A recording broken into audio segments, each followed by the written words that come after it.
அஸ்ஸலாமு அலைக்கும் எவ்ரிபடி. என்னோட ஃபஹர் டைம் ஃபுல் வீடியோ டே 3 ரமதான் ஃபீல் பார்க்கலாமா? க்ரீன் எக் ரைஸ் செய்கிறதுக்கு ஃபஸ்ட்டு மசாலா ரெடி பண்ணிக்கணும். மிக்ஸி ஜாரில் ஒரு கைப்பிடி அளவுக்கு புதினா, மல்லித்தலை, 3 க்ரீன் சில்லி, அதோடு சேர்த்து 4 பல் பூண்டு, 2 இஞ்சி துண்டு சேர்த்துக்கணும். அதிகமாக சேர்க்கக்கூடாது, 2 மட்டும் சேர்த்தா போதும்.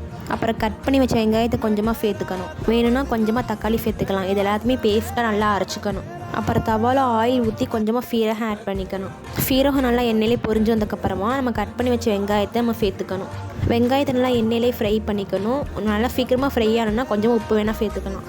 வெங்காயம் நல்லா ஃப்ரை ஆனதும் நான் அரைச்சி வச்சிருந்த பேஸ்ட்டை வந்து அதில் சேர்த்துக்கணும். நல்லா பச்சை வாசனை போகிற அளவுக்கு நல்லா மிக்ஸ் பண்ணி விட்டுக்கணும். இதில் காரத்துக்கு எந்த ஒரு மசாலா பொருள் சேர்க்க தேவையில்லை. நம்ம ஆல்ரெடி க்ரீன் சில்லி ஆட் பண்ணியிருக்கனால மசாலா பொருள் எதுவும் தேவையில்லை. அப்புறம் கொஞ்சமாக தண்ணியை சேர்த்துக்கணும். அப்புறம் நல்லா மிக்ஸ் பண்ணி விட்டுக்கணும். நல்லா கொதிச்சு வந்ததும் கொஞ்சமாக உப்பு ஆட் பண்ணிக்கணும். நல்லா பச்சை வாசனைலாம் போயிட்டு நல்லா கொதிச்சு வரும். அந்த ஸ்டேஜில் வந்து நல்லா நம்ம மிக்ஸ் பண்ணி விட்டுக்கணும். லோ ஃப்ளேமில் வச்சு கொதிக்கக்குள்ளே நம்ம முட்டையை வந்து உடச்சி ஊற்றிக்கணும். நான் வந்து ஒரு 3 முட்டை உடச்சி ஊற்றினேன். உங்களுக்கு எவ்வளோ முட்டை தேவைப்படுதோ அவ்வளோ முட்டையை நீங்கள் வந்து உடச்சி ஊற்றிக்கணும். முட்டையை உடச்சி ஊற்றினதுக்கப்புறம் லோ ஃப்ளேமில் வச்சு ஒரு 5 மினிட்ஸ்க்கு மூடி வச்சுக்கணும். லைட்டாக வந்து முட்டை வெந்திருக்கும். அந்த ஸ்டேஜில் நல்லா மிக்ஸ் பண்ணி விட்டுக்கணும். முட்டையை நல்லா உடச்சி மசாலாவில் மிக்ஸ் ஆகிற மாதிரி நல்லா கிளறி விட்டுக்கணும். நல்லா முட்டைலாம் உதிரியாகிற அளவுக்கு நம்ம உடச்சி விட்டு நல்லா மிக்ஸ் பண்ணி விட்டுக்கணும். இதே போல் ஒரு 5 மினிட்ஸு முட்டையெல்லாம் மசாலாவில் மிக்ஸ் ஆகிற மாதிரி உடச்சி விட்டு நல்லா கிளறி விட்டுக்கணும். அப்புறம் பாயில் பண்ணி வச்சிருந்த சாதத்தை உடச்சி விட்டு அதையும் ஆட் பண்ணிக்கணும். அப்புறம் அதோடு சேர்த்து மசாலாவில் மிக்ஸ் ஆகிற மாதிரி நல்லா கிளறி விட்டுக்கணும்.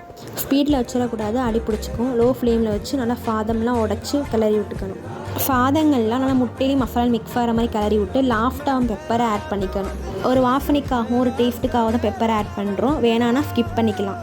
அவ்வளோதான், கமன்னு மணக்கிற க்ரீன் எக் ரைஸ் ரெடி. மறக்காமல் நீங்களும் ட்ரை பண்ணி பாருங்கள். இதோட ஃபுல் இன்க்ரீடியன்ட்ஸ் நான் டிஸ்கிரிப்ஷனில் கொடுத்துருக்கேன், பார்த்துக்கோங்க.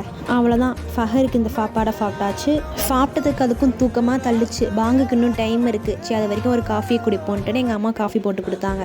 சரின்னு அந்த காஃபியை குடிச்சிட்டோம். காஃபி குடிச்சக்கப்புறம் பட்டுன்னு தூக்கம்லாம் போயிடுச்சு. சரி, நேற்றுக்கு டைம் ஆயிடுச்சுன்னு ரெடியாக உட்காந்தாச்சு. உங்கள் வீட்டில் ஃபஹருக்கு என்ன ஸ்பெஷல்ன்றதையும் கமெண்ட்டில் சொல்லுங்கள். என்னோட சேனலை சப்ஸ்கிரைப் பண்ணாமல் இருக்கீங்களா? மறக்காமல் சப்ஸ்கிரைப் பண்ணிடுங்க.